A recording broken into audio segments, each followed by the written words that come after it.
Assalamualaikum warahmatullahi wabarakatuh.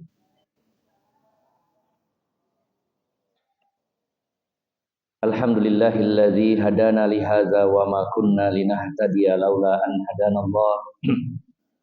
Laqad ja'at rusulu rabbina bil haqq wa nudu an tilkumul jannatu uristumuha bima kuntum ta'malun. Ashhadu an la ilaha illallah wahdahu la syarikalah wa ashhadu anna Muhammadan abduhu wa rasuluhu la nabiyya ba'dah. Allahumma salli wa sallim wa barik ala nabiyyina Muhammadin wa ala alihi wa sahbihi ajma'in. Wa qala Allah ta'ala fi kitabihil karim, ya ayyuhalladzina amanu taqullaha haqqa tuqatih wa la tamutunna illa wa antum muslimun, amma ba'd. Para alim ulama, para ustaz, para sesepuh, bini sepuh yang senantiasa saya hormati dan saya muliakan, bapak-bapak, ibu-ibu, jamaah Masjid Baitus Salam yang dirahmati Allah Subhanahu wa Ta'ala. Alhamdulillah atas karunia Allah dan atas nikmat serta pertolongannya pada pagi hari ini kita diberi kesempatan oleh Allah Subhanahu wa Ta'ala dan diberikan umur untuk terutama melakukan dua hal yang paling penting, yaitu yang pertama, dengan adanya umur dan juga kesempatan yang Allah berikan, maka kita yang pertama diberi kesempatan oleh Allah untuk bisa menambah amal-amal sholih, menambah ibadah, dan juga menambah pahala dari sisi Allah Subhanahu wa Ta'ala. Saudara-saudara kita yang sudah mendahului kita, sudah berada di alam kubur, dan secara zahir kita tahu meninggalnya di atas iman, di atas Islam, husnul khotimah, maka saudara-saudara kita tersebut sudah aman. Sedangkan kita yang masih diberi umur, kita belum aman, karena di sisa waktu, sisa umur kita juga tidak tahu bagaimana keislaman dan keimanan kita setelah ini. Jadi di satu sisi memang saudara-saudara kita yang sudah meninggal di atas iman, husnul khotimah, mereka sudah lolos, sedangkan kita belum. Namun di sisi lain, Bapak Ibu jamaah sekalian, ketika Allah masih memberikan umur kepada kita semuanya, seandainya iman kita sama, amalnya sama, yang sudah meninggal dengan kita yang masih hidup, maka dengan adanya umur ini kita masih ada kesempatan untuk bisa mengejar dan menambah amal-amal baik kita. Sehingga pada kesimpulannya, ketika Allah itu memberikan panjang umur hingga hari ini kita masih hidup, masih ada kesempatan, ini adalah kebaikan dari Allah Subhanahu wa Ta'ala yang kita gunakan umur ini yang pertama untuk menambah kebaikan.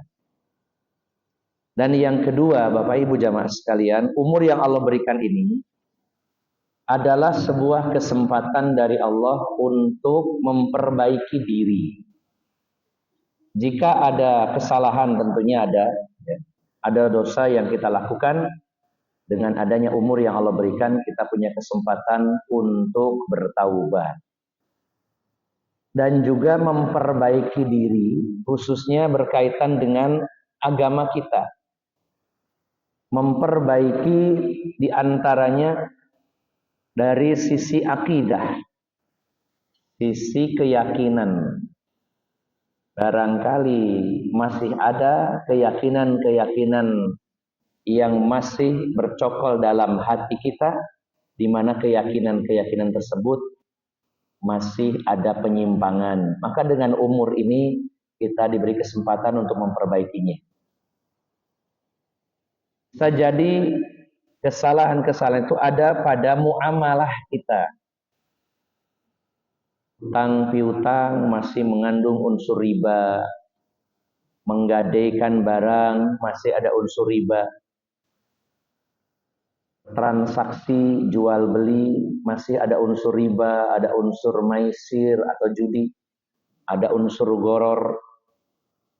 Mungkin kita investasi dan belum syar'i, dan muamalah-muamalah yang lainnya yang boleh jadi kita tidak tahu kalau itu haram, atau kita sudah tahu haram tapi masih dilanggar. Sehingga dengan umur yang Allah berikan ini, kita ada kesempatan untuk memperbaiki. Kemudian memperbaiki dari segi adab dan akhlak kita. Barangkali masih ada perbuatan-perbuatan yang tidak sesuai dengan contoh Rasulullah dalam masalah adab dan akhlak. Barangkali hati kita masih terkotori dengan adanya hasad, yaitu iri, adanya ujub, adanya takabur atau sombong, adanya dendam, kebencian, kemarahan kepada saudara kita. Maka dengan adanya umur, Allah beri kesempatan kita untuk memperbaiki. Dan satu poin lagi yang tidak kalah pentingnya, yaitu ketika Allah masih memberikan umur dan kesempatan, ini artinya kita diberi kesempatan oleh Allah untuk memperbaiki ibadah kita. Boleh jadi ibadah-ibadah yang kita laksanakan selama ini masih ada kekurangan, belum sesuai dengan contoh Rasulullah Sallallahu Alaihi Wasallam. Karena kaidah dalam ibadah adalah al-aslu fil ibadati at-tahrim. Hukum asal dari ibadah itu haram. Artinya kita ini tidak punya wewenang untuk menciptakan, untuk mengarang sebuah ibadah. Kita beribadah kalau memang sudah ada keterangan dari Al-Quran, dari Rasulullah Sallallahu Alaihi Wasallam. Dengan kata lain, ibadah ini dicontohkan oleh beliau Sallallahu Alaihi Wasallam. Sebelum beliau mengajarkan, kita juga nggak tahu caranya ibadah kepada Allah itu seperti apa. Kita nggak tahu caranya sholat, kita nggak tahu caranya membayar zakat, kita tidak tahu caranya puasa, kita tidak tahu caranya umroh dan haji, bagaimana zikir yang benar. Maka semua ini kita amalkan setelah kita tahu contohnya dari Rasulullah Sallallahu Alaihi Wasallam. Sehingga Bapak Ibu jamaah sekalian, dalam perkara ibadah maka sifatnya adalah tauqifiyah, terima jadi dari Rasulullah Muhammad Sallallahu Alaihi Wasallam. Kita akan belajar bersama, walaupun kita sudah beribadah itu puluhan tahun lamanya. Kita sudah berpuasa, sudah sholat. Mungkin sebagian dari kita sudah haji. Sebagian besar sudah umroh. Betul, kita sudah melaksanakannya sejak lama. Namun tentu tidak menjadi alasan dan halangan kita untuk belajar kembali. Untuk menyempurnakan dan barangkali untuk mengoreksi jika ada kesalahan. Termasuk ilmu yang mendasar sebenarnya kita belajar tata cara sholat, tapi justru kadang-kadang yang mendasar ini kita masih kurang. Contoh bab tentang zakat, berapa banyak di antara kaum muslimin yang tidak membayar zakat, terutama zakat mal, karena mungkin tidak tahu hukum-hukum yang berkaitan dengan zakat. Kapan harus bayar zakat, harta apa yang harus dizakati, kemudian berapa banyak yang dikeluarkan secara detail. Karena tidak adanya ilmu atau kurangnya ilmu, akhirnya banyak di antara kaum muslimin yang belum membayar zakat, padahal kedudukannya sangat penting dalam Islam. Allah Subhanahu wa taala menggandengkan kata sholat dan zakat itu sebanyak 82 kali di dalam Al-Quran. Ini menunjukkan dua hal ini, yaitu sholat dan zakat adalah perkara yang sangat penting. Sampai diulang-ulang sebanyak itu. Dan pada pagi hari ini, Bapak Ibu jamaah sekalian, insya Allah kita akan menyelesaikan bab tentang sifat sholat Nabi. Setelah satu pertemuan tertunda, karena qadarullah saya sakit di 2 bulan yang lalu. Alhamdulillah kita bertemu pada pagi hari ini, insya Allah akan menyelesaikan pembahasan tentang sifat sholat Nabi pada sesi yang terakhir. Pada pertemuan yang terakhir, kurang lebih mungkin 3 atau 4 bulan yang lalu, Bapak Ibu melihat di channel YouTube Baitus Salam Poros ya, kita sudah membahas terakhir sampai di bab tentang sujud, baik tata cara sujud maupun bacaannya. Dan kita akan lanjutkan pada pagi hari ini. Berikutnya adalah ar-raf'u minas sujud. Ar-raf'u minas sujud, yaitu duduk dari sujud. Artinya membahas tentang duduk di antara dua sujud. Summa kana sallallahu alaihi wasallam yarfa'u ra'sahu minas sujudi mukabbiran. Wa amara bidzalika al-masi'u salatahu. Faqala la yatimmu salatun li ahadin minan nas hatta yasjudu hatta tatma'inna mufasilahu. Summa yaqulu Allahu akbar wa yarfa'u ra'sahu hatta yastawiya qa'idan. Bapak Ibu jamaah sekalian, maka setelah sujud yang pertama, ini anggap saja kita di rakaat pertama. Setelah sujud pertama, ini sudah kita bahas. Kemudian mengangkat kepala dari sujud dan duduk di antara dua sujud. Maka saat berpindah dari sujud ke duduk, kata beliau, Rasulullah mengatakan mukabbiron, beliau bertakbir. Yang disebut takbir intikal, yaitu takbir perpindahan gerakan. Sampai posisinya tumak ninah. Jadi tumak ninah ini dalam sisi gerakan adalah tulang-tulang tubuh kita itu sudah pada posisi sempurna. Kalau dari sujud ke duduk, maka posisi tulang itu sudah benar-benar posisi duduk sempurna. Jangan sampai kurang, belum sempurna, sudah sujud lagi. Kalau sebagian ulama Syafi'iyah menambahkan bahwa tumak ninah itu adalah adanya jeda. Setelah bacaannya selesai, sebelum berpindah ada jeda seukuran baca subhanallah. Ini hanya pendapat. Ya, artinya untuk memastikan jangan sampai tidak ada jeda atau tidak adanya tumak ninah.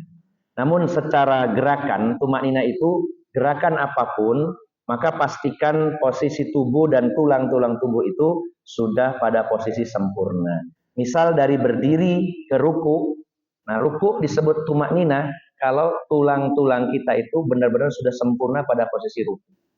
Mulai dari punggung, kemudian posisi tulang kaki, kemudian tangan dan semuanya sudah sempurna. Jangan sampai belum pas, belum sempurna sudah berdiri lagi. Gitu. Wa kana yarfa'u yadayhi ma'a hadza takbir ahyanan. Dalam hadis yang diriwayatkan Imam Ahmad, Abu Dawud, yang ini tidak lazim, yaitu ketika bangkit dari sujud itu mengangkat tangan. Ini satu pendapat ya, sebagaimana dalam hadis riwayat Ahmad dan Abu Dawud. Tapi yang lebih kuat, mengangkat tangan itu pertama takbiratul ihram di awal sholat, kemudian angkat tangan ketika akan ruku, angkat tangan ketika mau i'tidal, kemudian angkat tangan sebelum sujud. Nah ini yang lebih kuat. Adapun kalau dari sujud ke duduk, memang ada hadisnya ternyata. Nah, ini sebagai wacana pengetahuan bagi kita, barangkali menemukan orang setelah sujud itu angkat tangan. Memang ada hadisnya, sebagaimana dalam hadis riwayat Imam Ahmad Dan juga Abu Dawud dengan sanad yang sahih. Sebagaimana tadi dikatakan wakana, dan adalah Rasulullah sallallahu alaihi wasallam yarfa'u yadaihi, mengangkat kedua tangan, ma'ahad takbir ahyanan. Rasulullah mengangkat kedua tangan ketika berangkat kepala dari sujud, tapi ahyanan beliau lakukan itu kadang-kadang. Jadi tidak perlu ragu, kita tidak usah mengangkat tangan, tidak masalah. Karena Rasulullah pun mengangkat tangan dari sujud, itu dilakukannya ahyanan, yaitu terkadang saja, bukan yang terus menerus. Nah, ketika kita selesai sujud, pertama duduk. Bagaimana posisi duduk di antara dua sujud? Ada dua pilihan, Bapak Ibu. Yang pertama yang dinamakan duduk iftirash, dan yang kedua yang dinamakan duduk al-iq'a. Iq'a ya hamzah, qaf, ain, hamzah. Iq'a. Nah, kalau iftirash Bapak Ibu jamaah sekalian, yaitu yafrisu rijlahul yusra fayaqudu 'alaiha mutmainnan. Iftirash yang seperti biasa kita lakukan adalah kaki kiri itu diduduki ya, membentang ya, kaki kirinya diduduki oleh pinggul kita. Sedangkan yang kaki kanannya posisi di mana jari-jarinya diupayakan menghadap kiblat dan posisi lurus ke atas. Oke. Bisa dibayangkan Pak ya. Mungkin saya contohkan ya, karena ini sudah insya Allah sudah populer ya. Ada yang memperagakan mungkin. Monggo, ada yang memperagakan. Asam urat Pak. Monggo yang bebas asam urat. Saya sendiri masih asam urat. Monggo Pak, ke depan barangkali biar dilihat, nanti saya cek. Duduk iftirash. Monggo Pak sinten iki. Monggo. Oh nggih, saya lihat. Jadi kaki kirinya monggo. Sedikit, nah lagi Pak. Ya situ Pak. Monggo duduk di antara dua sujud. Nun sewu nggih Pak, saya pegang. Nah, seperti ini. Jadi kaki kiri didudukin pinggul, kemudian kaki kanannya di mana jari-jarinya kalau kondisi normal harus ngadap ke arah kiblat, nekuk yang jarinya, dan ini lurus seperti ini. Ini yang namanya iftirash. Pengecualian bagi yang kena asam urat ya gimana lagi ya, sulit. Nah, ini namanya iftirash. Sama dengan nantinya tahiyat awal. Dan ada pilihan yaitu iq'a. Nah, iq'a ini saya contohkan. Jadi iq'a ini nun sewu, posisi ini duduk di tumit ini dan posisinya dua-duanya gini. Nah, seperti ini Bu. Kelihatan Bu? Seperti ini. Dua-duanya. Ini enggak lazim, tapi ini dilakukan Rasulullah SAW. Pilihan. Ini bukan bagi yang sakit, yang normal pun bisa melakukannya. Walaupun tidak umum ya, tidak sebanyak ini orang yang melakukan. Tapi ini ada, nanti kita bacakan hadisnya. Nah, jadi posisinya dua kaki ini jari-jarinya menghadap kiblat. Kemudian pantat kita menduduki apa namanya ini Pak ya? Tumit. Seperti ini ya. Jadi setelah sujud duduknya begini boleh. Kalau tadi yang iftirash yang dijelaskan dicontohkan Pak Arif ini ya. Pak Wahyu bukan Pak Arif. Ya, yang iq'a ini seperti ini. Oke. Baik, jazakallahu khairan.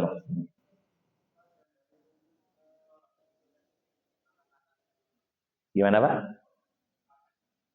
Ya, tadi Rasulullah mengatakan atau dalam hadis tadi ahyanan. Jadi setelah sujud, nah, angkat tangannya maksudnya seperti itu Pak, seperti di awal.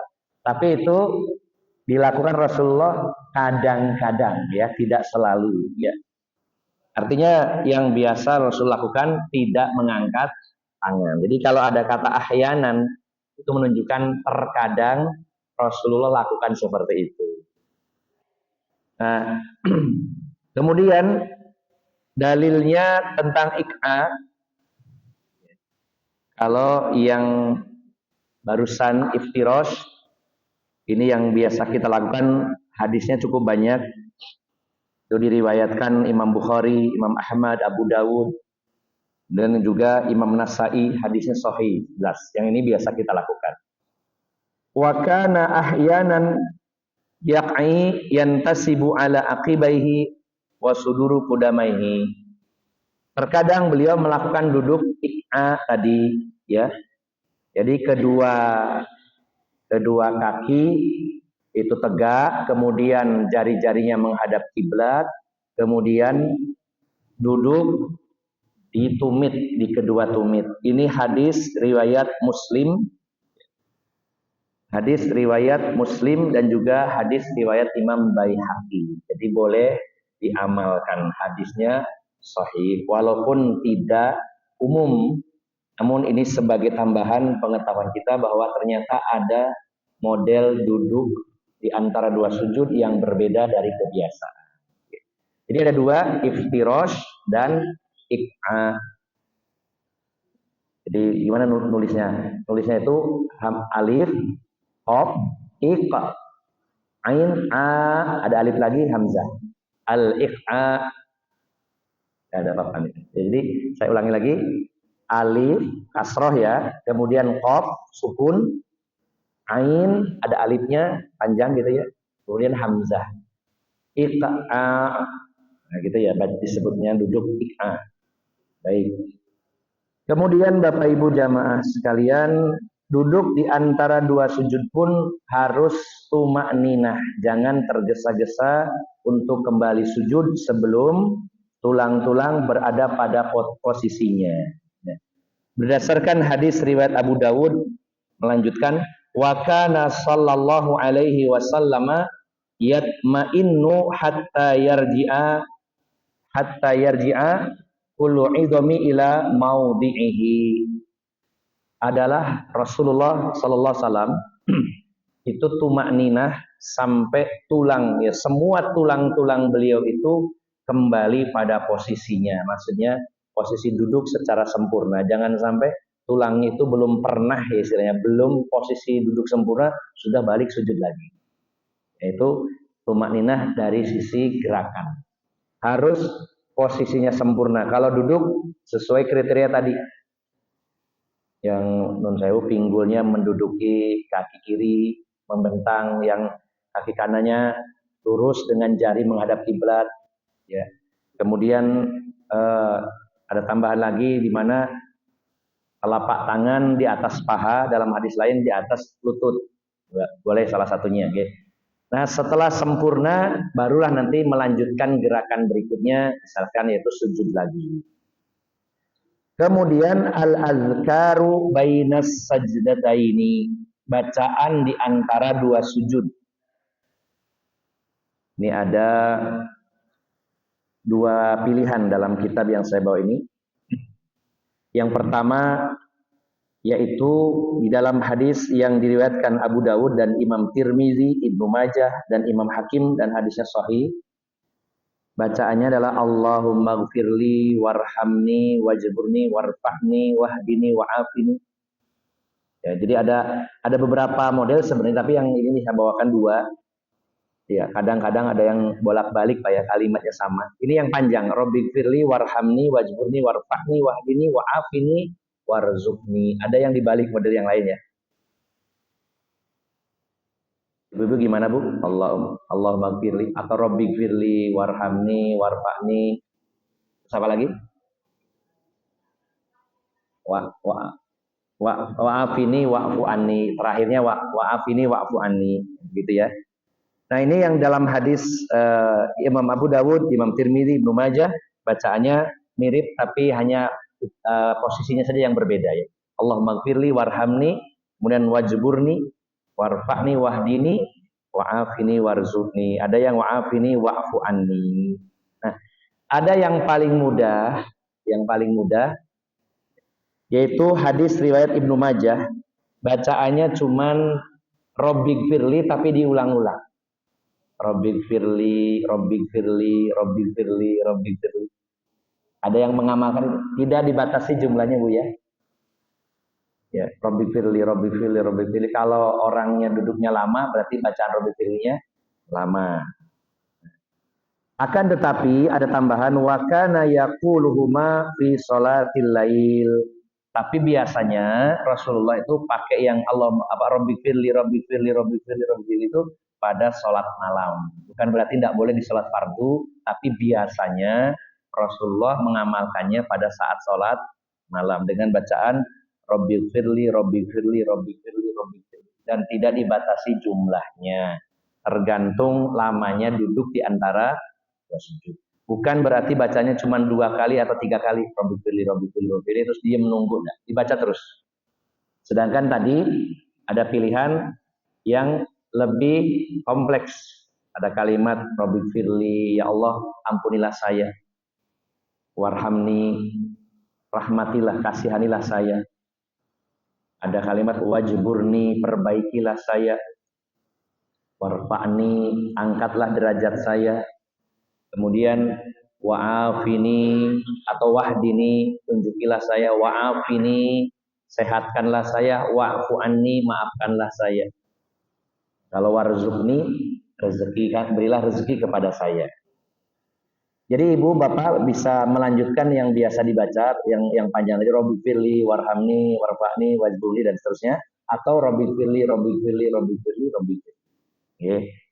Insya Allah ini masing-masing mengamalkan. Ada yang gonta-ganti, saya ingin baca yang panjang, saya bikin baca yang pendek, atau sudah selama puluhan tahun, yaitu terus masalah. Ya. Kemudian Bapak Ibu jamaah sekalian, nah setelah itu kemudian sujud lagi yang kedua, dan ini sudah kita bahas tata cara sujud pada pertemuan yang lalu. Kemudian ketika akan berdiri masuk rakaat kedua atau rakaat ketiga dari tahiyat, maka disunnahkan untuk jilsatul istirahah, ada duduk istirahat. Di setelah sujud, duduk, sujud, sebelum berdiri itu ada duduk istirahat. Posisinya, modelnya sama dengan duduk di antara dua sujud, baik itu menggunakan iftirash ataupun al-iq'a. Summa yastawiya qa'idan ala rijlihil yusra mu'tadilan hatta yarji'a kullu 'idhami ila maudhihi. Hadis riwayat Bukhari dan Abu Daud. Jadi yang benar setelah sujud yang kedua, kalau memang akan berdiri, jangan langsung berdiri, sujud langsung berdiri, tapi duduk sebentar, tidak perlu lama, duduknya sebentar, dan model duduknya seperti duduk di antara dua sujud. Barulah berdiri untuk rakaat yang berikutnya, biasanya rakaat kedua. Nah, berikutnya bagaimana posisi tangan saat akan berdiri setelah sujud, duduk istirahat. Nah, mau berdiri biasanya bagaimana Bapak Ibu? Di atas lutut atau di lantai? Membuka tangannya atau menggenggam? Ini kita akan bahas. Al-i'timadu 'alal yadaini fin nuhudi ila raq'ah. Setelah sujud yang kedua, kemudian kalau rakaat ini baru pertama, berarti kan naik ke rakaat kedua, maka setelah duduk istirahat, maka selanjutnya adalah berdiri. Namun untuk naik berdiri, kita bersandar kepada tangan. Wa kana sallallahu alaihi wasallam yanhadu mu'tamidan 'alal ardi ila raq'atis tsaniyah. Adalah Rasulullah sallallahu alaihi wasallam ketika hendak berdiri kembali ke rakaat berikutnya, maka beliau yaitu bertelekan, mu'tamidan itu nekan ke bumi untuk naik ke rakaat kedua. Jadi maksudnya adalah posisi tangannya berada di lantai. Nekan untuk berdiri. Nah, apakah nekannya dengan terbuka atau gegem? Ada yang gegem Pak di sini? Ada ya. Nah, maka hadis yang pertama dengan posisi tangan terbuka, ini adalah hadis riwayat Bukhari. Kemudian wa kana ya'jinu fis sholati ya'tamidu ala yadayhi idza qama. Nah, adalah Rasulullah sallallahu alaihi wasallam ya'jinu ini kalau dalam bahasa Arab dari kata ajina, artinya itu sebenarnya membikin adonan. Dipahami oleh sebagian ulama bahwa yang dimaksud ya'jinu adalah menggenggam atau mengepalkan tangan. Jadi menurut saya kalau saya contohkan ketika selesai duduk istirahat, kita kan habis sujud duduk istirahat. Nah, untuk berdiri ada dua pilihan. Bisa dengan seperti ini, atau bisa dengan seperti ini. Ada yang seperti ini ya. Adapun posisinya begini atau begini sama saja. Ini diambil dari hadis ini, yaitu ya'jinu seperti orang membuat adonan. Ya. Membuat adonan, Bapak Ibu pernah bikin adonan bakso gitu, atau meres apa? Nah, menggenggam. Ya, jadi boleh dengan telapak terbuka atau dengan tangan mengepal. Jadi tidak perlu aneh lagi kalau begitu. Ada hadisnya, dan hadis yang mengepalkan tangan ini ya, diriwayatkan oleh Abu Ishaq dan juga Imam Baihaqi. Nah, jadi boleh dengan telapaknya terbuka, nekan ke bumi, atau dengan mengepalkan tangan terus berdiri. Ini setelah duduk istirahat. Kemudian setelah berdiri melanjutkan rakaat kedua. Wa kana idza nahadha fi raq'ati tsaniyah istaftaha bilhamdillahi walam yasbut. Kemudian Rasulullah SAW berdiri dan melanjutkan rakaat kedua, membukanya dengan bacaan alhamdulillahirabbil alamin. Maksudnya yang dikeraskan. Bukan berarti tidak baca bismillah ya. Ketika imam itu membaca bacaannya dengan keras di sholat maghrib, isya dan subuh, ini sudah kita bahas sebenarnya, boleh bismillahirrahmanirrahimnya dikeraskan atau dipelankan. Ini bukan sebuah pembatasan, harus langsung alhamdulillah, tidak. Dan bacaan alhamdulillahirabbil alamin bukan berarti tidak baca bismillahirrahmanirrahim. Tapi bismillahnya ada yang dikeraskan, ada yang dipelankan. Nah, ini berarti untuk selanjutnya sama dengan pembahasan yang lalu, yaitu baca Al-Fatihah, berdiri, ruku, i'tidal, kemudian sujud kembali. Ya. Lalu at-tasyahudul awal, tasyahud awal. Nah, Bapak Ibu jamaah sekalian, yang paling penting adalah bisa membedakan antara tasyahud awal dan tasyahud akhir. Yang kedua, kalau jumlah rakaat sholatnya itu 2 rakaat, ya 2 rakaat, kan tasahudnya cuma 1 kali. Nah itu yang dipakai duduknya itu iftirosh atau tawarruk. Nah ini yang pokok dalam bab tasahud. Baik, kita bahas dulu Bapak Ibu jamaah sekalian. Tasahud awal. Summa kana sallallahu alaihi wasallam yajlisu lit tasyahudi ba'dal faraghi minar raq'atis tsaniyah. Fa idza kanat as-salatu raq'ataini kas-subhi jalasa muftarishan kama kana yajlisu baina sajdataini wa kadzalika yajlisu fit tasyahhudil awal. Kalau sebagian ulama, Bapak Ibu jamaah sekalian, untuk tasyahud awal itu duduknya, tasyahud awal seluruhnya sepakat. Kalau tasyahud awal berarti sholatnya ini lebih dari 2. Deh. Kenapa ada istilah tasyahud awal? Berarti ada tasyahud akhir. Berarti yang disebut tasyahud awal itu untuk sholat yang lebih dari 2 rakaat. Seperti maghrib 3, seperti zuhur, asar, dan isya 4 rakaat. Karena kalau sholatnya yang 2 rakaat seperti sholat subuh, tidak ada tasyahud awal, tidak ada akhir, hanya 1 kali tasyahudnya. Tahiyatnya ya bahasa kitanya. Tahiyatnya hanya 1 kali. Nah, sebagian ulama Bapak Ibu jamaah sekalian, terutama di dalam madhab Hambaliyah, tasyahud awal, sholat subuh, ya sholat yang 2 rakaat, maka duduk tahiyatnya adalah tahiyat seperti duduk di antara 2 sujud, yaitu iftirosh. Saya ulangi ya. Kalau sholatnya itu lebih dari 2 rakaat, seperti maghrib, isya, zuhur, dan asar, lebih dari 2 rakaat, Maka ada istilah tasyahud awal, sepakat para ulama, kalau sholatnya lebih dari dua, seperti 3, 4, dan seterusnya, maka tasyahud awalnya sepakat duduknya iftirosh. Seperti tadi dicontohkan Pak Wahyu ya, duduk di antara dua sujud. Ini posisi duduknya. Nah, yang terjadi perbedaan pendapat adalah untuk sholat yang jumlah rokaatnya 2 rokaat. Terutama kalau sholat fardu adalah sholat subuh atau sholat sunnah. Sholat tarawih 2 rokaat 2 rokaat. Kemudian sholat tahiyatul masjid, sholat qobliyah, sholat ba'diyah. Ya. Ini jumlah rokaatnya cuma 2. Berarti tahiyatnya atau tasahudnya cuma 1 kali. Nah, posisi duduknya apakah iftirosh atau tawarruk?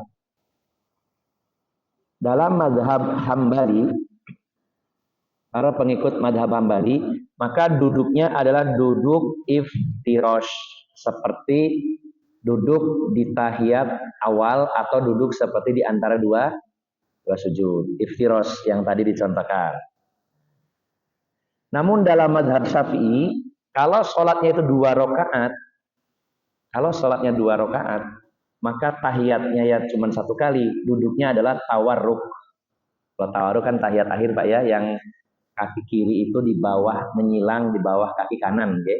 Kaki kanannya tegak, kemudian jari-jarinya menghadap kiblat, dan kaki kirinya ya melintang menyilang di bawah kaki kanan. Ini namanya duduk tawarruk. Dalam mazhab Syafi'i, pendapat dari mazhab Syafi'i, kalau sholatnya 2 rakaat seperti subuh, tahiyatnya cuma 1 kali, maka pakai duduk tawarruk seperti tahiyat akhir. Bapak Ibu jamaah sekalian, dan ternyata masing-masing punya dalil. Yang Imam Ahmad menyatakan kenapa duduknya iftirosh, karena itu rakaat kedua. Tahiyat di rakaat kedua. Kata Imam Syafi'i itu di rakaat terakhir. Ya kan sama benernya Pak ya. Ini benar, rakaat kedua memang betul itu rakaat kedua. Tapi dalam mazhab Syafi'i itu kan rakaat terakhir. Jadi tidak ada yang lebih kuat, sama-sama kuatnya, bisa dipilih salah satu. Perbedaannya hanya dari sisi memahami dalil. Karena dalam hadisnya disebutkan Rasulullah SAW duduk tawarruk pada tahiyat di rakaat kedua. Sedangkan hadis lain mengatakan Rasulullah duduk di rakaat kedua, yaitu tahiyat awal atau tahiyat yang sholatnya cuma 2 dengan duduk iftirosh. Tapi dalam hadis lain Rasulullah tawarruk pada tahiyat yang terakhir. Nah masalahnya yang terakhir bertepatan dengan ini rakaat kedua juga. Kalau saya pribadi Bapak Ibu jamaah sekalian lebih cenderung memilih duduk tawarruk tahiyat akhir untuk sholat yang 2 rakaat. Karena kalau kita suatu saat melaksanakan sholat jumlahnya 1 rakaat, ada enggak Pak? Sholat yang 1 rakaat. Sholat witir ya. Karena sholat witir yang paling sedikit jumlah rakaatnya adalah 1. Maka kalau berpedoman pendapatnya Imam Ahmad atau Hambali, harus duduk iftirosh di rakaat kedua. Nah, bagaimana kalau rakaatnya cuma 1? Duduk yang mana? Sedangkan kalau pendapat Imam Syafi'i, pokoknya rakaat terakhir tawarruk. Nah, terakhir ini bisa jadi 4 rakaat, 2 rakaat, bahkan 1 rakaat. Nah, enak jadinya. Tapi kita tentu menghormati yang pakai iftirosh di rakaat kedua, tahiyat akhirnya rakaat kedua seperti sholat subuh, sholat sunnah qobliyah, ba'diyah, dan sholat-sholat sunnah yang 2 rakaat. Pada intinya, monggo dipersilakan tahiyatnya posisi duduk ketika jumlah rakaatnya 2 itu boleh iftirosh, boleh tawarruk. Pendapat dari mazhab Hambaliyah adalah iftirosh, Syafi'iyah adalah tawarruk. Sehingga mana yang mantap kita pilih, dan kita mentolerir, menghormati pendapat saudara kita yang berbeda. Kemudian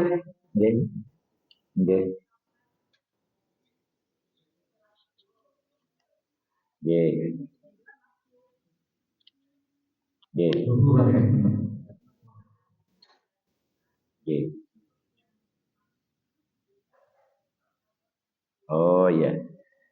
Kalau masbuk untuk semua sholat,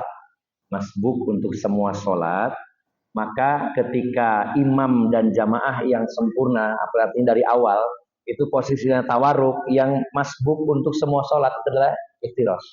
Karena dia belum selesai sholatnya. Bagaimana dengan hadis bahwa harus mengikuti imam? Ini pengecualian karena dia tawarruk itu untuk tahiyat terakhir. Sedangkan dia masih punya hutang nambah. Jadi bukan hanya di subuh, tapi di semua sholat. Ketika kita masbuk tertinggal, misalkan tertinggalnya itu sempurna 1 rakaat, 2 rakaat, 3 rakaat, maka ketika imam tahiyat akhir, tawarruk, kita yang masbuk, baik itu sholat subuh ataupun yang lain, duduknya adalah iftirosh, karena belum posisi rakaat terakhir. Jadi intinya, tawarruk ini hanya ada pada tahiyat terakhir.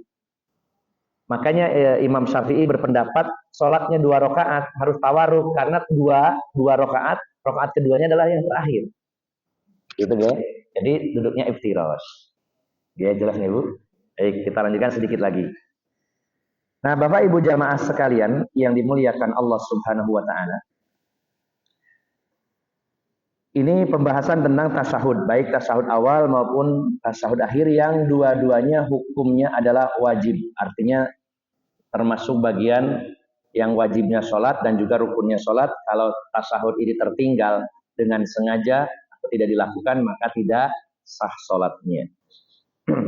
Termasuk wajibnya sholat. Kemudian Bapak Ibu jamaah sekalian, untuk bacaannya, nah ini bacaan dari tasyahud, ada beberapa pilihan. Saya buka dulu. Oh, ini ada yang penting lagi, satu lagi. Yaitu ketika tahiyat, baik itu tahiyat awal ataupun tahiyat akhir, tadi pembahasannya tentang duduk, lalu tentang mengangkat telunjuk. Mengangkat jari telunjuk. Berdasarkan hadis-hadis Nabi, memang tidak disebutkan secara spesifik detail kapan mengangkatnya. Memang dalam hadis itu tidak disebutkan apakah dari awal atau di tengah-tengah. Sehingga sebagian dari ulama mengambil pendapat bahwa karena tidak disebutkan kapan nunjuknya, maka sebagian ulama berpendapat nunjuk mengangkat jari telunjuk ini dari awal. Begitu Allahu Akbar at-tahiyatul mubarakatuh, langsung nunjuk. Langsung mengangkat jari telunjuk. Disebutkan dalam hadis kodenya seperti huruf 53. Caranya bagaimana Bapak Ibu? Jadi 53 itu, nah, yang jari jempol dengan tengah itu melingkar. Oke. Jadi harus begini. Yang jari apa namanya? Kelingking dan manis itu rapat, sedangkan jempol dan tengah itu harus terhubung. Seperti huruf 5. 5 ini dalam huruf Arab, angka 5. Nah, yang jari telunjuknya seolah-olah bukan angka 1, angka 3, karena ini 1, 2, terus angka 3. Jadi ketika tahiyat posisinya jangan asal ada orang itu saya ngangkat asal-asalan. Ini misalkan posisi pahanya tahiyatul mubarakatuh. Jadi ada caranya juga, bukan asal-asalan terus gini. Caranya adalah yang jari manis dan kelingking menggenggam, kemudian jempol dan tengah itu membuat sebuah lingkaran. Nah, baru tarik jari telunjuk adalah menunjuk. Dan arah mata melihat kepada jari telunjuk ini. Nah, pilihannya disunnahkan boleh ya. Wa kana rafa'a isba'ahu yuharrikuha yad'u biha. Adalah Rasulullah sallallahu alaihi wasallam. Ini dalam hadis riwayat Abu Daud, Imam Nasai, adalah Rasulullah SAW menggerak-gerakkan jari telunjuknya. Ini boleh digerakkan, boleh diam. Jadi kalau ada saudara kita yang gerak-gerak, ya, maka ini ada hadisnya. Bahkan Rasulullah mengatakan, "Hiya asyaddu 'ala syaiton minal hadid." Dia itu lebih keras bagi setan daripada besi, menyakiti setan. Jadi kalau ada saudara kita yang menggerakkan, ini ada dalilnya. Yang diam juga ada dalilnya. Rasulullah bisa jadi melakukannya diam, bisa juga terkadang beliau menggerak-gerakkan jarinya. Adapun mulai kapan mengangkatnya memang ada perbedaan pendapat. Di antaranya yang pertama dari awal, begitu Allahu Akbar at-tahiyatul langsung angkat. Di dalam mazhab Syafi'i ngangkatnya ketika mengucapkan asyhadu alla ilaha illallah. Bahkan ada sebagian ulama yang mengangkatnya hanya ketika ada lafaz Allah saja. Begitu ada lafaz Allah ngangkat turun lagi. Ada lafaz Allah ngangkat lagi tunjuk lagi. Namanya pendapat. Monggo bapak-bapak yang memulai dari awal silakan, mau yang ikuti mazhab Syafi'i asyhadu alla ilaha illallah ya. Karena dalam hadis tidak disebutkan secara khusus kapan mulainya. Nah, kalau mau dipukul rata, berarti dari awal saja karena tidak disebutkan. Monggo silakan. Ya. Adapun bacaan dari tahiyat memang ada beberapa pilihan. Ada dengan redaksi at-tahiyatul mubarakatus sholawatu wat thayyibah. Ada yang at-tahiyatul mubarakatus sholawatu wat thayyibah. Ini sama-sama ada dasarnya. Kalau Bapak Ibu pakai yang mana? Tahiyatul mubarakatus sholawatu thayyibatu lillah. Ada yang lillahnya didulukan. At-tahiyatul lillahi wassalawatu wat thayyibat. Ini sama-sama bolehnya. Ya. Kemudian secara lengkap setelah bacaan tasyahud, kemudian baca sholawat. Nah, sholawat pun ada beberapa pilihan. Ya, ini pernah saya bahas atau saya sudah. Sholawat ini ada yang modelnya Allahumma sholli ala Muhammad wa ala ali Muhammad kama shollaita ala Ibrahim wa ala ali Ibrahim innaka hamidum majid. Jadi innaka hamidum majidnya 2 kali. Dilanjut lagi Allahumma barik ala Muhammad wa ala ali Muhammad kama barakta ala Ibrahim wa ala ali Ibrahim innaka hamidum majid. Innaka hamidum majidnya 2 kali. Kemudian ada yang modelnya Allahumma sholli ala Muhammad wa ala ali Muhammad kama shollaita ala ali Ibrahim. Hanya ali Ibrahim saja. Banyak pilihan. Ya Allahumma sholli ala Muhammad wa ala ali Muhammad kama shollaita ala ali Ibrahim wa barik ala Muhammad wa ala ali Muhammad kama barakta ala ali Ibrahim innaka hamidum majid. Ini pilihan. Bisa nanti Bapak Ibu buka di beberapa sumber ya, bisa dalam kitab Al-Wajiz atau kitab Sifat Salat Nabi untuk lebih detailnya. Atau bisa juga nanti browsing, sebenarnya banyak pilihan. Jadi pilihan bacaan-bacaan tahiyat. Setelah at-tahiyatul mubarakatus sholawatu wa thayyibah. Assalamu alayka ayuhan nabi wa rahmatullahi wabarakatuh. Assalamu alayna wa ala ibadillahi sholihin. Kemudian syahadat, kemudian sholawat. Nah, dianjurkan, ini yang umum, yang sering dilakukan di masyarakat itu, untuk tahiyat awal itu tidak selesai salawatnya. Idealnya sebenarnya diselesaikan. Jadi tidak usah dipotong di tengah-tengah. Muhammad sholli ala sayyidina Muhammad ala sayyidina Muhammad Allahu akbar. Selesaikan saja salawatnya secara sempurna, karena itu diistilahkan salawat Ibrahimiyah. Sampai innaka hamidum majid. Lalu berdiri rakaat ketiga. Jadi perbedaannya antara tasyahud awal dan akhir atau tahiyat awal dan akhir, perbedaannya hanya di ujungnya, yaitu ada tambahan doa untuk tasyahud akhir. Allahumma inni a'udzubika min azabi jahannam wa min azabil qabri wa min fitnatil mahya wal mamati wa min fitnatil masihid dajjal.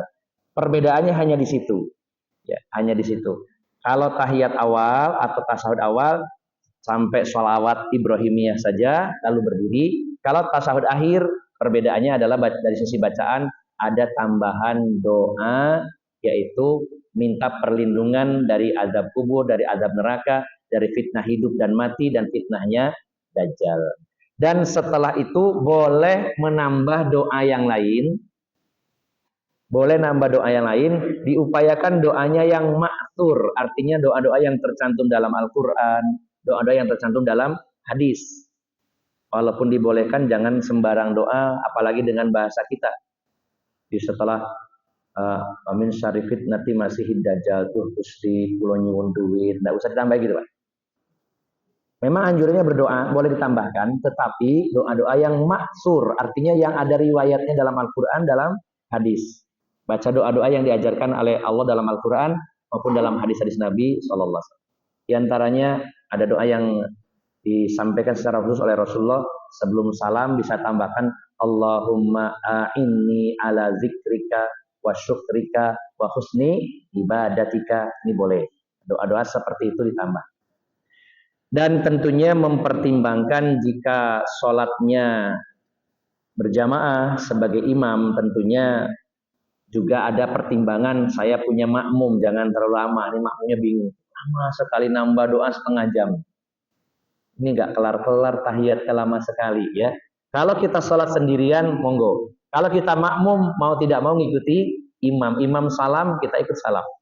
Tapi kalau sholatnya dari imam, pertimbangkan juga secukupnya saja. Kalaupun tambahan, kalaupun tidak ditambah, cuma sampai wamin syarri fitnati masihid dajjal, assalamualaikum, misalkan ya, boleh. Dan Bapak Ibu jamaah sekalian, sebagai penutup, yang termasuk rukun sholat sebenarnya adalah salam yang pertama, ya, yang sebagaimana disebutkan dalam hadis bahwa sholat itu kuncinya adalah suci. Miftahus sholat at-tuhur, kuncinya sholat adalah bersuci. Kemudian watahrimuhut takbir, haramnya sholat itu dengan takbir, artinya begitu Allahu Akbar, jangan melakukan apapun selain gerakan sholat dan jangan berbicara selain bacaan sholat. Watahliluhut taslim, dan penghalalannya sholat, selesainya sholat dengan salam, yaitu salam yang pertama. Namun salam yang kedua adalah hukumnya sunnah. Artinya jangan kaget kalau ada orang seandainya sholat assalamualaikum warahmatullah, terus cuma itu saja, udah selesai itu sholat. Tapi disunnahkan salam yang kedua, dan itu biasa dilakukan oleh Rasulullah SAW. Dan caranya salam adalah dengan benar-benar sempurna. Pipi kita ini diupayakan seandainya ada yang melihat dari belakang itu terlihat. Ya maksimal ya Pak, jangan terlalu dipaksa nanti patah. Jadi juga jangan asal-asalan assalamualaikum, apalagi cuma ngelihat assalamualaikum, assalamualaikum. Sampai diupayakan pipinya. Kata para sahabat, ketika Rasulullah itu salam, sahabat melihat pipinya Rasulullah terlihat. Assalamualaikum warahmatullahi wabarakatuh. Assalamualaikum warahmatullahi wabarakatuh. Sampai kelihatan pipinya. Adapun bacaannya memang ada pilihan. Bisa pakai yang pertama Assalamualaikum warahmatullahi wabarakatuh. Assalamualaikum warahmatullahi wabarakatuh. Ada juga tambahan Assalamualaikum warahmatullahi wabarakatuh untuk salam yang pertama, yang kedua tidak pakai wabarakatuh. Ini juga sama-sama ada dalilnya. Nah, jadi Bapak Ibu jamaah sekalian, ini mungkin baru bersifat global tata cara sholat yang diajarkan Rasulullah SAW.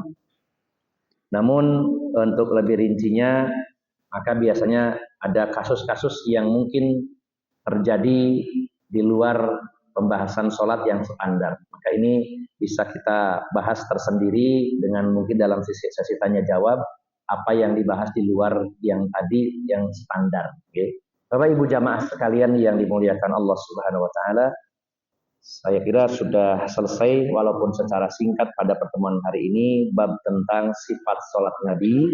Selebihnya jika ada hal-hal yang belum jelas, maka saya kembalikan dulu kepada panitia untuk mengatur acara selanjutnya. Barangkali masih ada waktu untuk sesi tanya jawab. Dari saya cukupkan sampai di sini. Mohon maaf atas segala kekurangan. Aqulu qawli hadza wa astaghfirullah li wa lakum. Assalamualaikum warahmatullahi wabarakatuh.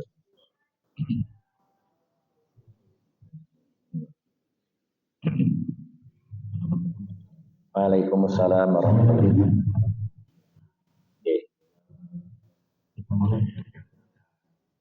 Jadi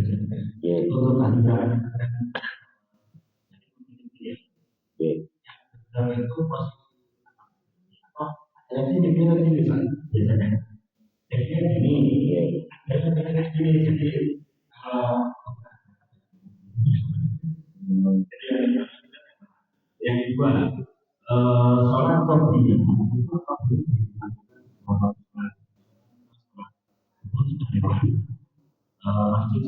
sebenarnya kita pernah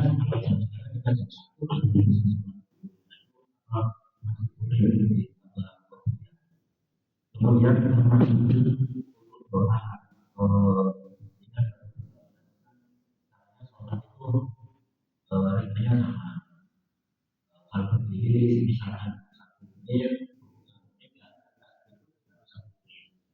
kalau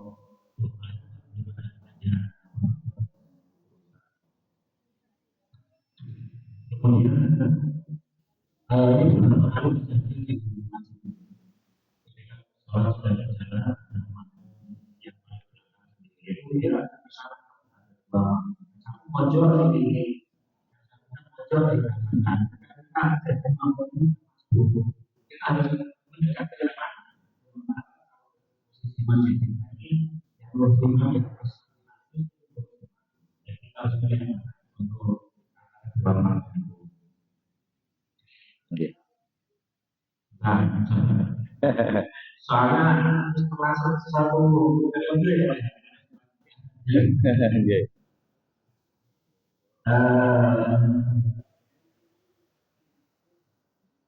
pekerjaan ini kalau soal soal itu imamnya sudah selalu kan pertama itu saya harus berapa imam kalau imamnya sudah sebenarnya itu baik, nanti kalau saya lupa urutan pertanyaannya nanti diingatkan lagi Pak ya. Yang pertama berkaitan dengan cara menunjuk ya, dari telunjuk pada saat akhir. Jadi Rasulullah menggambarkannya tadi jelas seperti kode angka 53. 5 itu bundar ini, 3-nya ini ya. Jadi posisinya lurus Pak ya, enggak usah dimiringkan biasa seperti ini. Jadi maksudnya dimiring gini itu ya. Ya, posisinya lurus menunjuk. Jadi mengarah ke arah kiblat, mengarah ke arah searah dengan badan kita, lurus dan terbentuk adanya bundaran di antara jempol dengan tengah, kemudian ini yang lurus. Tidak perlu dimiringkan ya.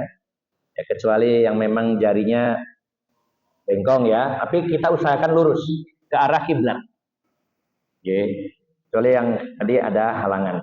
Tidak perlu dimiringkan dan kadang kita ini seringkali asal-asalan. Ini harus serius, kita lurus. Lurus ke arah sesuai dengan arah sholat kita. Ini yang pertama. Kemudian yang kedua berkaitan dengan sholat sunnah qobliyah. Ya tadi Pak.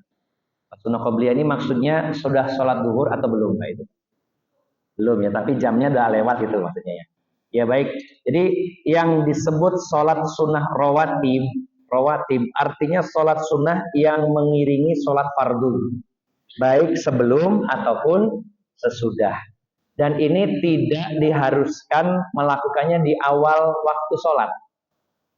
Yang penting adalah mengiringi. Seandainya ada orang yang memang sholat duhurnya jam 1, sebenarnya kan sudah kelewat dari awal ya, tapi masih rentang waktu zuhur, itu masih masuk waktu zuhur.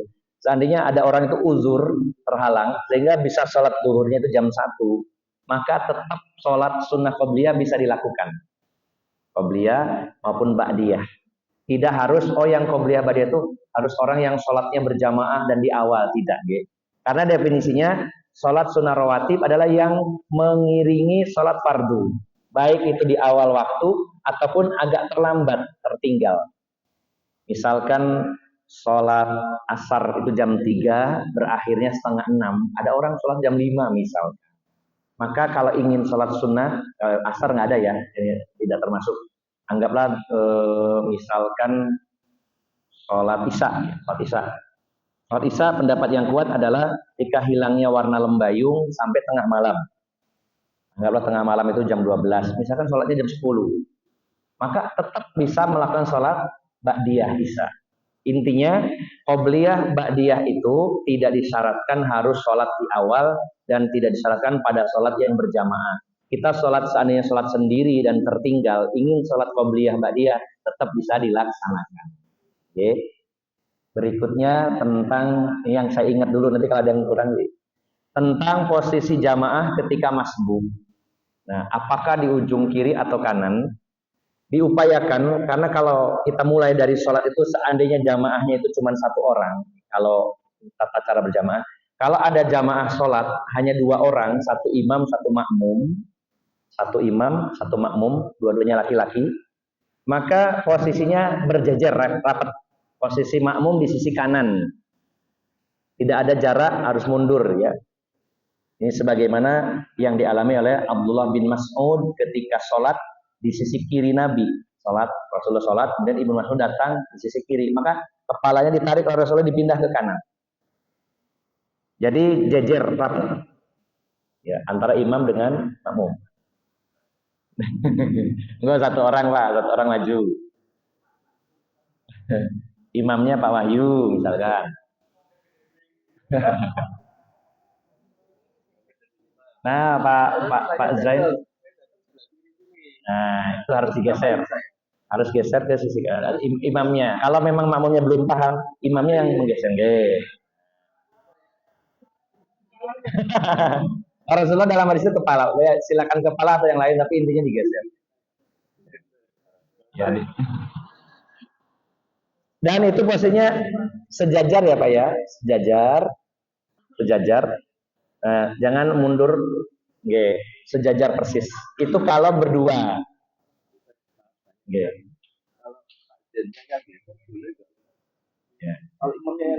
Kalau kalau yang dilakukan Nabi adalah makmumnya yang disuruh geser, gitu ya. Baik. Nah, adapun kalau makmumnya perempuan, ya perempuan, makmumnya perempuan, ini perempuan ini istri ya. Kalau orang lain jelas nggak boleh nempel ya Pak ya. Ini istri tetangga, tarik, Bu, sini Bu.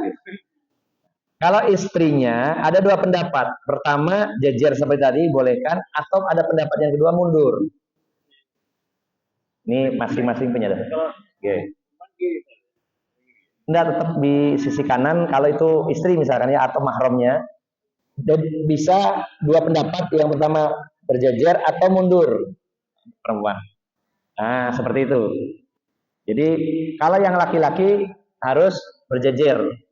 Kalau perempuan ada dua pendapat, kalau itu mahramnya seperti istrinya, maka boleh berjejer gini atau mundur. Boleh dua-duanya salah satunya.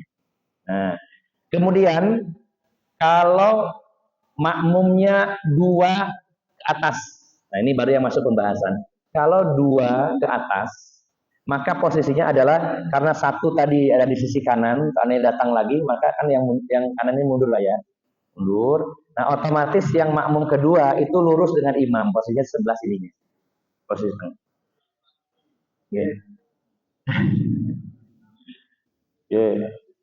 Jadi intinya gini, karena kalau makmumnya satu di sisi kanan, datang lagi satu, maka yang makmum pertama tadi mundur, mundur, ya dijawil, tidak dijawil, misalkan paham oh ada makmum baru, langsung mundur, ya. Kalau tidak sadar imamnya yang dorong juga. Nah, sesuai sebatas bisa apa sujud ya mundurnya. Ya seperti jarak antar saf begitu ya.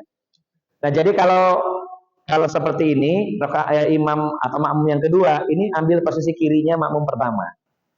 Jangan ke sana terus. Nah, nanti berikutnya terus sisi kiri kanan sampai yang penting imam harus selalu di tengah. Posisikan imam itu di tengah. Jadi yang datang itu tidak harus pilih mana. Kalau masih ada kosong, bisa kiri kanan. Oh ini kiri udah banyak, ambil yang kanan. Kalau yang kanan udah penuh, ambil yang kiri. Diukur perkiraan supaya imam itu selalu di tengah. Bagaimana kalau sudah penuh satu soft?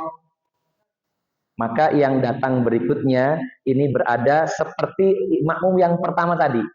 Ya, posisinya berarti nun sewu tadi kan di sisi kanan imam. Nun sewu Pak, misalkan jenengan di sini ya. Yeah. Nah, berarti nun sewu. Misalkan, nah ini kan ada dua orang ya. Ketika ada makmum baru dan sop masih kosong, maka posisikan imam di tengah. Datang baru ke sini, nanti berikutnya sana. Nanti yang datang lagi ngukur sana sampai penuh. Nah, begitu penuh, ya memang ada pendapat yang narik, tapi ini pendapat yang lemah. Ditarik, jadi kosong malahan. Tidak, biarkan saja. Nah, posisinya mirip seperti yang makmum pertama. Jadi sedikit agak geser kanannya imam, kemudian datang lagi berikutnya. Terus tengah. Jadi menurut saya Bapak Ibu, poinnya adalah dari pertanyaan tadi, intinya selalu posisikan imam itu di tengah. Kalau sudah penuh, saf baru langsung tengah. Jadi jangan mengambil sisi terkiri atau terkanan. Nah, kadang-kadang agak sulitnya itu kalau sudah ada duluan orang, aduh itu kok ngambilnya di kiri, di kanan. Kita tetap ambil tengah saja Pak, tidak apa-apa. Tidak usah mengganggu saudara kita yang mojok. Ambil tengah, barangkali mudah-mudahan nanti ada makmum berikutnya yang mengisi. Jadi kesimpulannya, kalau masbuk dan posisi saf itu sudah penuh, kalau ada yang kosong kan kita masuk di salah satu celahnya. Tapi kalau sudah penuh, bikin saf baru, maka posisinya harus di tengah-tengah, agak kanan sedikit, seperti posisi makmum yang pertama tadi, seperti Pak Wahyu tadi. Nah, yang berikutnya seperti yang kedua tadi, dan seterusnya begitu. Intinya, secara umum posisi imam itu upayakan selalu di tengah-tengah di antara makmumnya. Jangan makmumnya ambil pojok kanan sendirian, ada yang ambil pojok kiri, ambil yang posisi tengah baru nambah ke kiri ke kanan. Bukan juga dari kiri nambah kanan atau dari kanan nambah kiri, tapi dari tengah melebar. Nambahnya itu ke kanan kiri kanan kiri kanan kiri sampai penuh begitu. Jadi selalu memposisikan imamnya berada di posisi tengah. Oke. Jelas lah ya yang pertanyaan tadi. Jadi oke.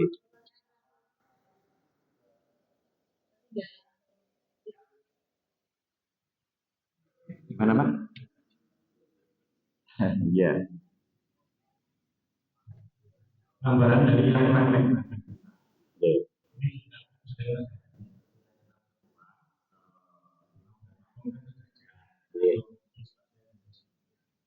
Kemudian ada makmum itu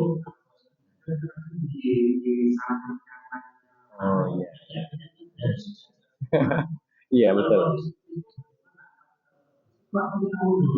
Iya.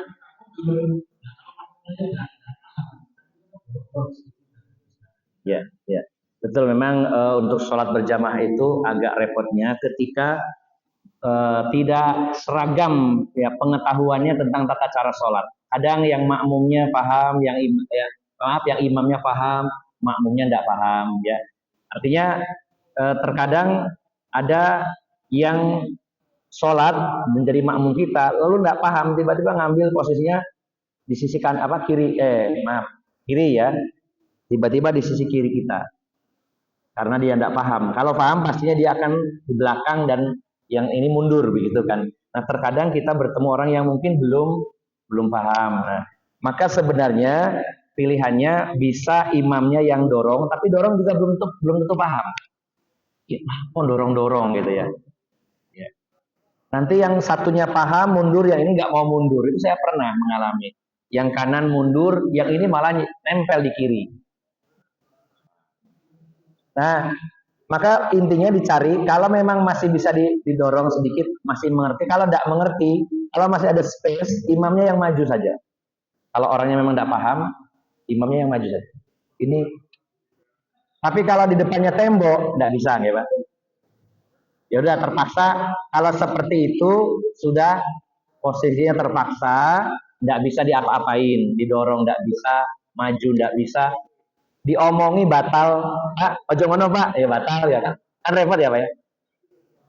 Jadi intinya sah, sholatnya tetap sah, bukan berarti tidak sah. Ini aturan berjamaah. Artinya kalau upaya-upaya itu sudah dilakukan, tapi karena adanya perbedaan ilmu, perbedaan pemahaman, mungkin belum paham, belum sampai ilmu kepadanya, maka tetap dilanjut saja, biarin saja. Karena sudah nggak bisa lagi melakukan apapun ya. Maju nggak bisa, disuruh mundur nggak mau, ngomong batal, ya sudah biarkan saja sampai selesai. Kalau memang punya inisiatif, ada keberanian menyampaikan itu lebih baik. Tapi kadang kita sungkan karena nggak kenal ya. Tapi kalau kita menyampaikan maka lebih baik, Pak. Sebenarnya tadi jenengan harusnya mundur. Kalau kita bisa menyampaikannya.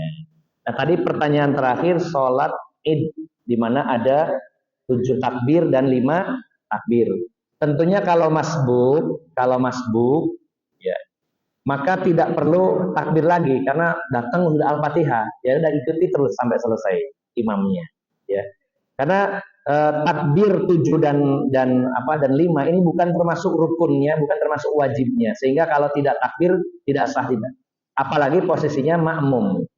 Jangankan takbir, seandainya tidak sempat Al-Fatihah, sedang ruku, imamnya sudah ruku, kita ikut takbiratul ihram lalu ikut ruku, maka kita sudah dapat 1 rakaat.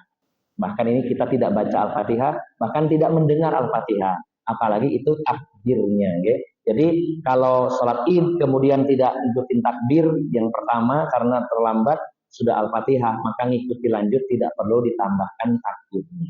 Oke, demikian. Ada yang kurang tadi dari pertanyaan barangkali? Oh, nggih, monggo Bu. Oke.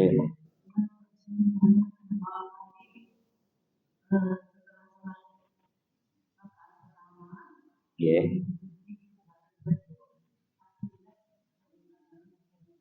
Oh iya.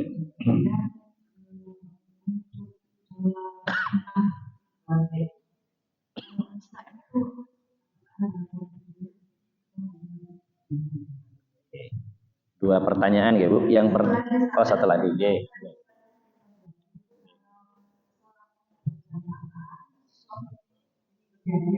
Gitu.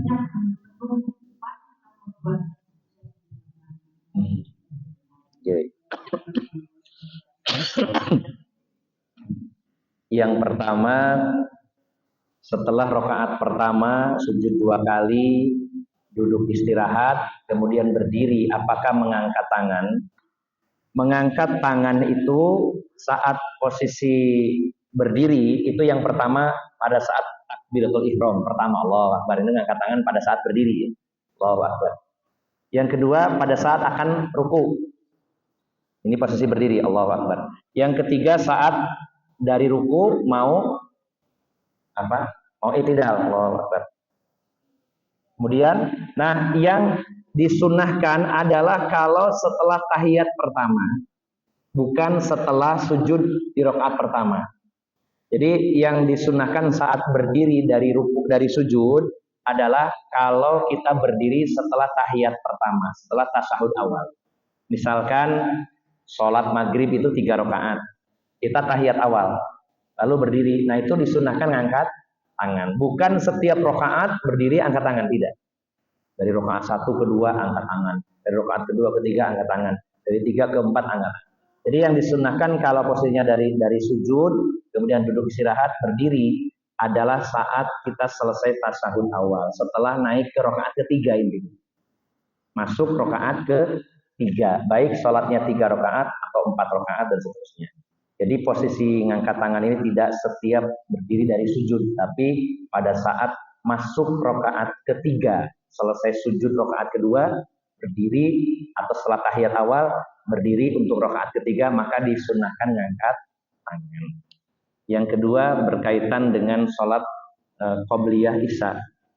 Maka qobliyah isya ini termasuk sunnah yang ghairu muakkad.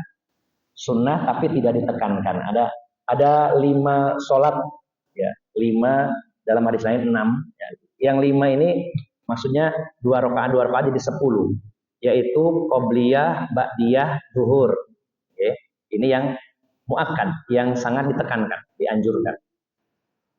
Qobliyah, ba'diyah, zuhur. Ba'diyah maghrib, ba'diyah isya, qobliyah subuh. Itu yang muakkad. Yang ghairu muakkad artinya boleh dilaksanakan sholat sunnahnya, tapi tidak ditekankan, tidak ada penekanan sunnahnya. Di antaranya adalah qobliyah asar, qobliyah maghrib, kemudian qobliyah isya. Jangan ditambah lagi ba'diyah subuh, tidak ada. Ba'diyah asar tidak ada ya. Jadi yang ghairu muakkad bisa ditambahkan qobliyah asar, qobliyah maghrib, qobliyah isya. Jadi yang tadi pertanyaannya sebelum isya ini sunnah ghairu muakkad. Kalau berdasarkan hadis yang lain, ada hadis Rasulullah memerintahkan shollu rakaataini bainal azan wal iqamah. Salatlah 2 rakaat antara azan dan iqamah. Ini berarti berlaku bagi semua salat. Yang berarti qobliyah. Karena qobliyah itu ada yang ditekankan seperti sebelum zuhur, kemudian sebelum subuh, ini yang qobliyah. Yang ba'diyah setelah maghrib, setelah zuhur, setelah maghrib, setelah isya. Maka yang qobliyah seandainya 5 waktu itu ada qobliyahnya semua, maka dibolehkan. Adapun ba'diyahnya yang tidak ada adalah ba'da asar dan subuh.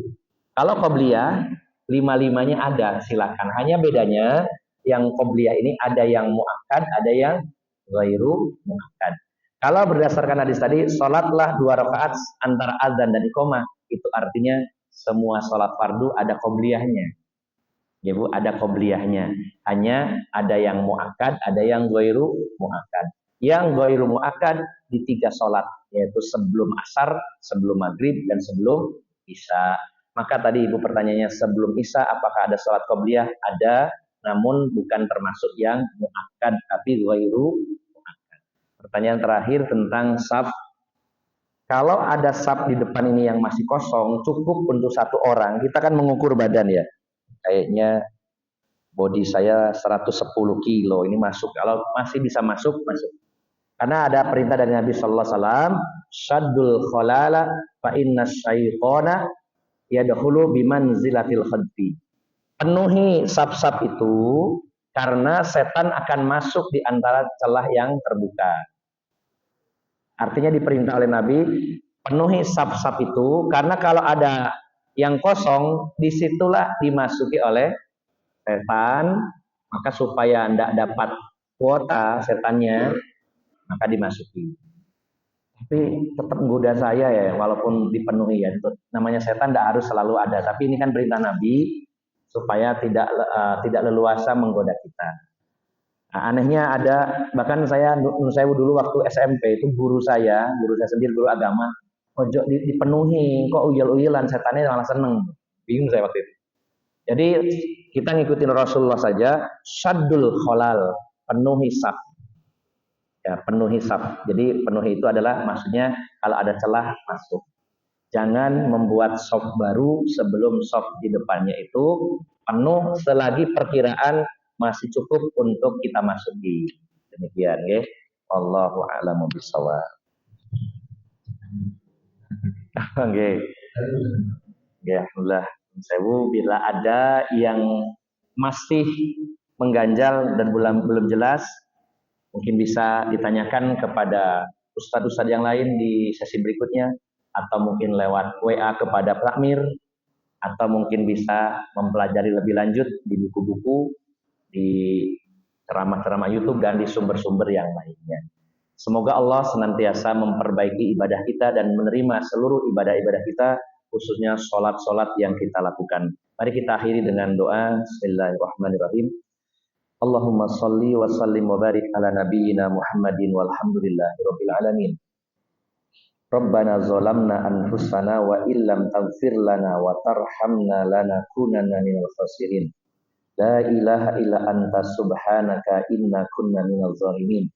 Allahumma inna nas'aluka bi anna nashhadu annaka antallah la ilaha illa anta al-ahadus samadul ladzi lam yalid wa lam yulad wa lam yakul lahu kufuwan ahad. Ya hayyu ya qayyum bi rahmatika nastaghits. Ya hayyu ya qayyum bi rahmatika nastaghits. Ya hayyu ya qayyum bi rahmatika nastaghits. Ya dzal jalali wal ikram. Rabbana ighfir lana dzunubana wa israfana fi amrina wasabbit aqdamana wansurna 'alal qaumil kafirin.